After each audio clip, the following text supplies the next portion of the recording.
protocolos. Vamos a aprovechar, gracias Agustina, vamos a aprovechar estas imágenes para saludar al ministro de Salud de la ciudad, Fernán Quirós. Ministro, desde la cornisa lo saludamos, muchísimas gracias por atendernos. Hace tiempo que no hablamos con usted. Voy a empezar siempre, yo siempre empiezo al revés, ¿vio? Empiezo por el final. Yo sé que no se puede decir taxativamente cuándo termina esto, pero ¿tiene un final esto? O porque, mire, perdón, tenemos que decirnos todos, feliz cumpleaños. Hoy cumplen 6 meses la cuarentena, 6 meses. Y si usted le hubieran dicho, y si a mí me hubieran dicho que nosotros estaríamos acá hablando del COVID-19 durante 6 meses, yo le firmaba que no, que de ninguna manera lo creía posible, porque primero por todas las consecuencias que trae estos mentales, de salud, etcétera, etcétera. ¿Qué está viendo? ¿Hay una luz al final del camino, Quirós? Buenas noches, Luis. Buenas noches a todos allí en la mesa. Bueno, efectivamente, Luis, como bien vos estás diciendo, nosotros en la ciudad lo venimos comentando hace mucho tiempo, lo hemos dialogado contigo en muchas oportunidades. Desde los últimos días de julio hasta esta parte venimos con un número de casos relativamente estables, con subidas y bajadas. La última gran subida fue la tercera semana, los últimos días de agosto, y llevamos todos estos días de septiembre con un descenso lento pero progresivo de los casos. En esta última semana hemos tenido una semana de buenos números y estamos en un promedio más o menos de 1000 casos por día, de manera que lo que yo te tendría que decir es que luego de muchas semanas de estar en una estabilidad alta de casos, ya hemos tenido 10 a 15 días de un descenso sostenido, que veremos si la semana próxima efectivamente se consolida, podremos hablar de una tendencia bastante definitiva, ¿no? Ahora, tendencia definitiva de casos consolidados alrededor de 1000. Hace que esto pueda ser in eternum también, ¿no? Perdón, ¿no? Pero no, porque si la lógica y la dinámica de contagio sigue igual, será una curva muy aplanada, pero continúa y las restricciones continuarán. No, Luis, como yo te contaba, en realidad cada semana que pasó, desde aquella tercera semana de agosto, tuvimos menos casos que la semana anterior. Con lo cual nosotros estamos viendo que semana a semana, lenta pero sistemáticamente y paulatinamente van descendiendo los casos. Y calculá o estimá que ese descenso de casos se acompañó de una desandada o una ampliación de los permisos de la ciudadanía, de manera que nosotros vamos desarrollando este camino, ¿no es cierto?, de ampliación paulatina y sostenida de las actividades de la ciudadanía, al mismo tiempo que tenemos una curva que nos va acompañando de manera apropiada. Quirós, yo de nuevo no quiero meterlos en asuntos que forman parte de la provincia de Buenos Aires, pero recién vimos una feria popular en la provincia de Buenos Aires. Yo, por supuesto, no soy quien para juzgar a nadie.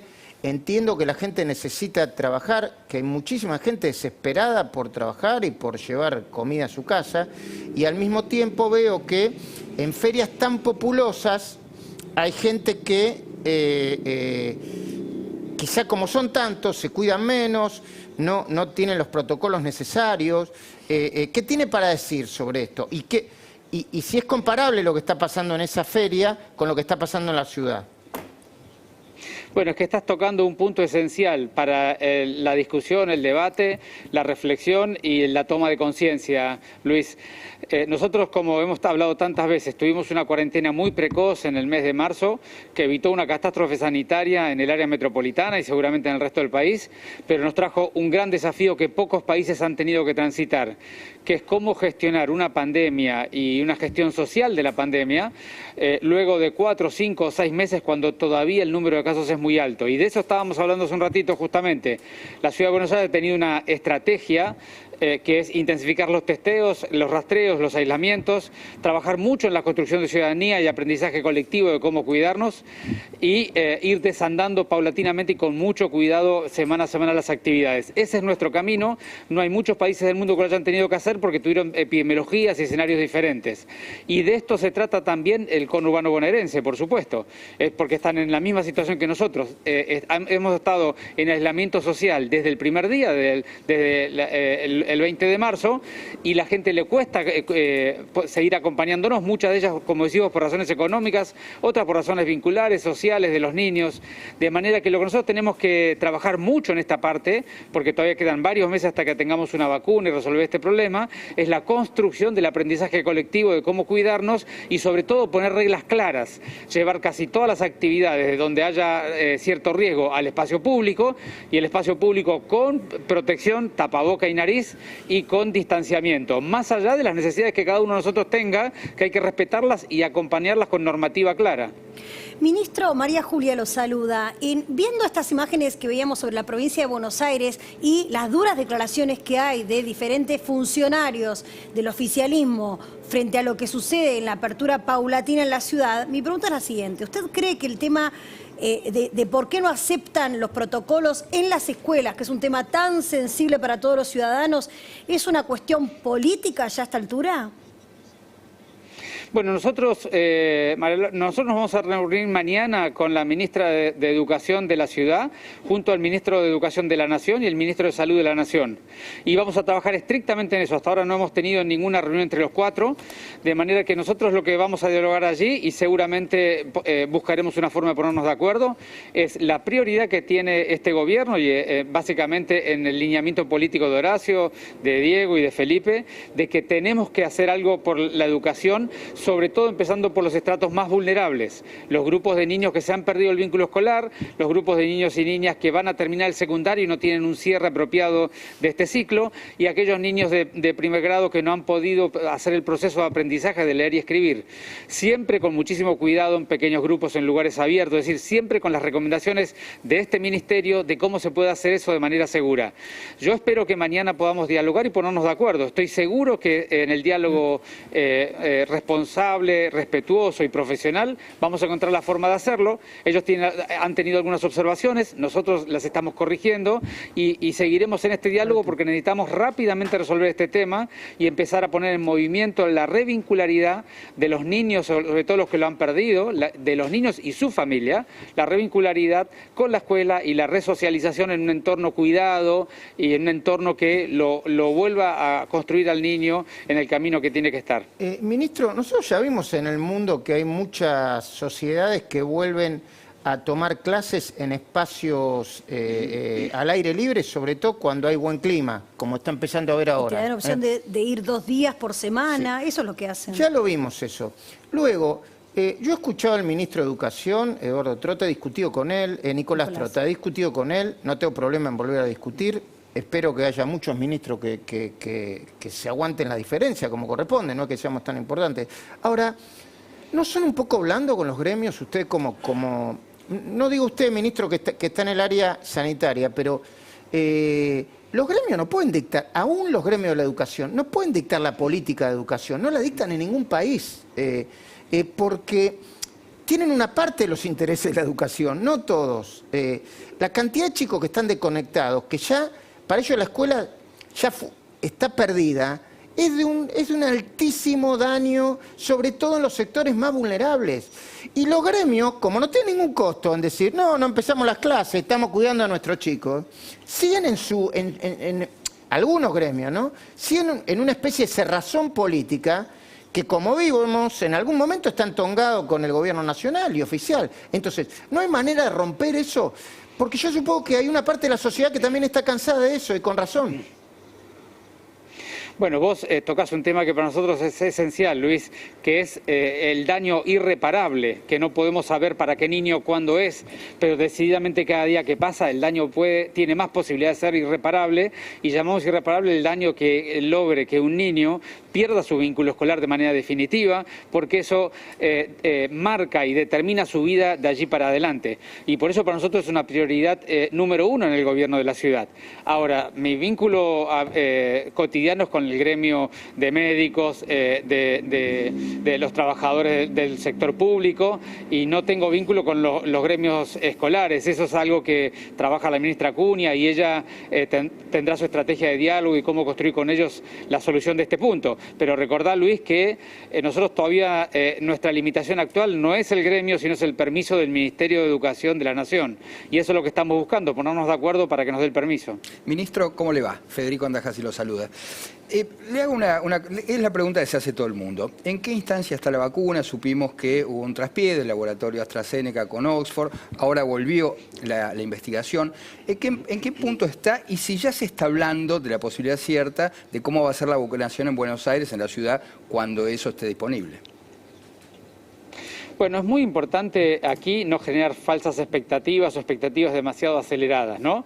Al día de hoy lo que tenemos son 9 vacunas en fase 3, corriendo protocolo de investigación en fase 3, algunas de ellas un poco más aceleradas, sobre todo que han montado una infraestructura a riesgo para hacer la producción. Entre ellas, por supuesto, está la de AstraZeneca, que es de mucho interés para la Argentina. También participamos en investigación con la vacuna de Pfizer y otras que están empezando a trabajar en la Argentina. Nosotros lo que estamos convencidos es que entre el mes de octubre, noviembre y diciembre, estas primeras 7 a 9 vacunas tendremos los resultados clínicos, que no hay que anticiparse, porque tal vez todas sean muy buenas y tal vez todas no sean tan buenas. Veremos en los resultados, no solamente de seguridad a gran escala, sino también del resultado de la eficacia en el terreno para evitar la enfermedad o la enfermedad grave. A lo largo de los últimos meses de este año tendremos ese resultado, y luego necesitamos hacernos de una cantidad suficiente de vacunas y planificar la distribución. Eso seguramente va a ocurrir antes del invierno que viene, pero no va a ocurrir en este año. Así que nosotros por eso insistimos muchísimo. Tenemos que hacer un puente, un plan de trabajo de acá hasta la vacuna, que son 4 a 8 meses por delante. Y para eso es intensificar el rastreo, el testeo y aislamiento. Hemos agregado ahora que le hacemos PCR a todos los contactos estrechos entre el 7º y el 10º día. No importa qué cobertura tengan y no importa el síntoma que tengan. Espera un segundito. Ahí cuando nos metemos en PCR, yo lo entiendo, pero necesito que me lo cuente más despacito. ¿Le hacemos PCR a quién? Hasta el día de hoy, o las recomendaciones generales para la Argentina son hacerle el testeo, ya sea el hisopado o con la muestra de saliva que estamos tomando ahora, ¿Positivo o hacerle negativo? hacerle la PCR a todas las personas que sean contactos estrechos y que hagan síntomas. Luego hemos agregado hace varios meses a los convivientes que están en condiciones de hacinamiento, por más que no tengan síntomas. Eso lo hicimos en el barrio 31 y en todos los barrios populares. Luego agregamos en la ciudad a todos los convivientes, no importa que sean hacinados o no, es decir, a todos los convivientes ciudadanos porteños. Perdón, ¿a eso le hacen hisopado o PCR? La PCR es el método biológico, la muestra se puede tomar por hisopado o por saliva. Si tiene síntomas le hacemos el hisopado, si no tiene síntomas le pedimos la saliva, pero ambas terminan en la misma PCR. Y luego lo que agregamos hace 2 semanas, que está haciendo muy buenos resultados, es ofrecerle un test de PCR con una muestra de saliva a toda persona que haya estado en contacto con un enfermo en la Ciudad de Buenos Aires en los últimos 7 a 10 días. Por eso es que yo estaba contando, cualquier persona que haya estado con un enfermo no tiene más que buscar en la página de la ciudad, en Buenos Aires Gobar /coronavirus, y fijarse cuál es el centro de trabajo territorial más cercano que tiene su domicilio. Son 38 dispositivos territoriales que tenemos en todos los barrios. Acercarse y le vamos a tomar la muestra de saliva para hacerle una PCR, por más que no tenga ningún síntoma. Fernán, ministro, ¿es gratuito eso? Sí, por supuesto, todo lo que hace el Ministerio de Salud es de forma gratuita, lo hacemos para todas las personas que usan el sistema público, pero también para aquellas que usan el sistema privado, la seguridad social, si cumplen estos criterios que estamos proponiendo, porque este es el esfuerzo que tenemos que hacer. Porque como yo te decía, hay un camino por un lado de intensificar los testeos y el aislamiento, y del otro lado, por supuesto, la construcción de ciudadanía y un aprendizaje colectivo de cómo poder hacer lo que veníamos acostumbrados a hacer, ahora de una manera más cuidada, más segura, pero finalmente pudiéndolo hacer. Ahora, déjeme hacer por mi parte la última pregunta, no sé si ustedes tienen alguna. Está empezando a suceder cosas que a mí me hacen entender menos el virus, lo que no significa nada porque yo creo que en el mundo nadie lo termina de entender el virus, ¿no? Pero personas que dieron positivo, se contagiaron, pasaron por el proceso de incubación, contagiaron a otros, se curaron, quedaron perfectas, Se volvieron a contagiar. al mes y medio, se volvieron a contagiar y de una manera, y con más virus, no sé si explicarlo bien. Carga viral. Con más carga viral todavía. ¿Por qué, doctor? Eso, Luis, que vos decís no está documentado de manera terminante. Lo que está documentado de manera terminante es que existe la reinfección. Vi dos notas de personas que dijeron le sucedió. Déjame aclararte un poquitito porque parte de lo que vos decís es correcto, pero déjame una sutil aclaración. Por supuesto. Hoy en día está demostrado científicamente de que este virus se puede readquirir, es decir, existe la reinfección. Hay varios reportes internacionales que lo han documentado. Ahora, documentar la reinfección no es solamente tener síntomas, es una PCR, es un poquito más complejo, hay que demostrar la reacción inflamatoria, hay que demostrar el genoma viral para demostrar que no sea el mismo que tenía antes. Hay unas cuestiones técnicas que yo no lo quiero hacer muy largo, pero sí sabemos que se pueden reinfectar. Lo que sabemos hasta el día de hoy, que todas las reinfecciones que se documentaron de manera indiscutida, la segunda infección fue mucho más leve. Por eso te corrijo esa pequeña cuestión. Existe la reinfección documentada, es poco común, pero en tantas millones de personas naturalmente va a haber muchos casos, pero esos casos de reinfección, habitualmente la segunda infección es más leve, no es más grave que la anterior. O sea que la vacuna va a proveer una inmunidad que no va a ser eterna, va a ser por un periodo. Bueno, es que estás poniendo un punto muy importante, por eso yo dije lo que dije la vacuna. Primera cuestión, no sabemos el porcentaje de eficacia que va a tener la vacuna, es decir, de cada 100 personas que se vacunen, ¿a cuántos va a proteger de la enfermedad? Segunda cuestión, sí sabemos que la vacuna levanta mucha respuesta inmune, porque eso ya está documentado, pero ahora hay que demostrar que esa respuesta inmune evite que te enfermes. Claro. Entonces, lo primero que hay que entender es cuál es la eficacia en el terreno clínico, en el terreno verdadero, en la realidad cotidiana. Lo segundo que hay que ver es si esa eficacia significa que no te enfermas o que tomás una forma leve, es decir, que evitás las formas graves, pero no todas las formas. Eso es lo segundo que hay que entender. Y lo tercero que hay que entender es, una vez vacunado, por cuánto tiempo estás protegido. Tres cosas que aún no las podemos responder. Sí, todos tenemos interpretaciones, científicas de cómo va a ser, pero al día de hoy no lo podemos confirmar hasta que no estén los resultados. Ministro, lo dejamos con su familia, que sé que tiene poco tiempo con su familia, pero es que me hacerle dos preguntas en una y me responde todo lo rápido que puedo, obviamente, ¿no? Con la responsabilidad que tiene. La primera, las marchas como las de ayer. Yo vi en las marchas como las de ayer bastante distanciamiento social y todo el mundo con barbijo y en auto. ¿Aumenta los contagios, como dice el ministro Ginés González García, que lo escuché hace poco? Y la otra cosa, el día de mañana, el día de la primavera, con la tradición que tiene el día de la primavera, ¿va a ser algo imparable, una especie de tsunami de adolescentes sin barbijo, contagiando a todo el mundo? ¿O esperemos que eso no suceda? Bueno, esperemos que no, Luis, porque si es así, significa que no fuimos capaces de aprender. Por eso me parece a mí lo importante lo que hablábamos un ratito, ¿no? Por un lado, las acciones del Estado para rastrear, testear, aislar y la infraestructura hospitalaria para atender. Del otro lado, la construcción de ciudadanía y aprendizaje colectivo. Necesitamos las dos cosas. Siempre que fue una primera vez, cuando fue con el tema de la actividad física, cuando fue el tema de los bares, hay ajustes para hacer de la primera vez. Nosotros, para el día de mañana, todo el gobierno ha dispuesto un dispositivo muy intenso para poder enseñar, educar y acompañar y controlar que cumplamos la normativa. Esto lo hemos hablado la última vez que estuve en el estudio con ustedes. Se puede estar en el espacio público con barbijo a 2 metros de distancia. Y la misma regla corre para las manifestaciones. Lo que uno ve en general en las manifestaciones es mucho auto y cumplimiento de normativa. Siempre hay ejemplos que no lo cumplen y eso es lo que tenemos que terminar de aprender. Bien puesto el cubrebocas arriba de la nariz en la base, bien puesto acá abajo, 2 metros de distancia. Eso es lo que tenemos que hacer mañana en en el día de la primavera y toda vez que haya gente en el espacio público con las cuales nos podamos cruzar. Utilice unos segundos, usted que tiene raigambre y lo voy a decir, ¿no? Y el carisma suficiente para pedirle a la sociedad que esté muy atento a sus agentes de salud, que cuidemos a nuestros agentes de salud. Las camas de terapia intensiva no explotaron porque se tomó la decisión de empezar una cuarentena temprana, aunque ahora la estamos sufriendo. Eso es otra discusión, de tan larga que es. Pero por favor seamos empáticos con los agentes de salud, que yo creo que están al borde de... Hay mucha gente sin haberse tomado 2 días de descanso, están al borde de su situación personal. Usted conoce mejor la situación, lo escucho. Gracias, Luis, por la oportunidad. Qué importante es lo que estás diciendo. Es decir, todos tenemos que hacer un esfuerzo enorme para evitar contagiarnos. No es una cuestión de que si nos va a dar una enfermedad más grave o menos grave. Es una cuestión que necesitamos cortar la circulación viral en la sociedad, porque el virus circula por la sociedad hasta encontrar personas a las cuales las daña gravemente. Entonces, primero es evitar ese daño sobre las personas que se dañan gravemente. Y segundo, todos los trabajadores de la salud llevamos mucho tiempo, ya 6 meses trabajando sin parar. Y estamos cansados, angustiados, algunos se han enfermado, otros han fallecido, y más allá de lo que uno crea, si esto es más importante o menos importante, o crea que tiene la libertad individual de hacer con su cuerpo lo que le parezca, les pedimos a todos que dialoguemos sobre ese punto y reflexionemos.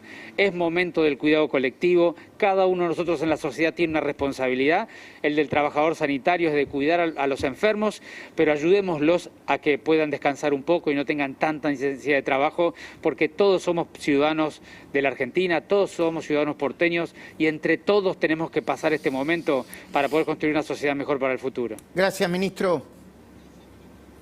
Gracias a ustedes. Hasta luego. ¿Por qué razón no se podrá hablar con Quirós con otros ministros así, ¿no? De otros partidos políticos. No, y la otra cosa interesante que dijo es esto de planificar. Se presume que van a pasar 4 a 8 meses para la vacuna. Hay que hacer un plan en el mientras tanto, porque lo que te da tanta angustia y estrés es no saber hasta cuándo... Tiraron la llave, hicieron cuarentena temprana, claro, tiraron y encima la llave. que estén ocurriendo todas las reformas que, bueno, sí, seguramente después vas a hablar en la editorial. No, hay un problema con dónde pones la energía. Si vos dijiste, bueno, cuarentena, listo, muchachos, Nelson, ¿ya está la cuarentena? Vamos, tiramos la llave, cuarentena, y ponen toda la otra energía para la impunidad de Cristina, para ver la ventajita que tienen, para sacar a los jueces que no les gusta, para... darle obras a los amigos. Claro, para que cuando un periodista le pregunta, che, pero ¿cómo? ¿No tienen plan? ¿Qué plan? Nosotros no tenemos plan, nosotros somos el peronismo, papá. Muchachos, estamos en la... Esta es la crisis más profunda de toda la historia de la Argentina y más grave, y va a seguir siendo grave. Sí, ¿Cuánto tiempo más le van a echar la culpa a Macri? Ya 9 meses, está bien, debe tener su responsabilidad, hay que discutirlo. ¿Cuánto tiempo más le van a echar la culpa a Macri? Dale, decime. Sí, la gente está angustiada. Estas palabras del ministro, la verdad que tranquilizan a la gente. Vos lo escuchás a Goyán y lo que hace es angustiar, sumar angustia. Vacaciones, claro, ojalá vacaciones. Importante.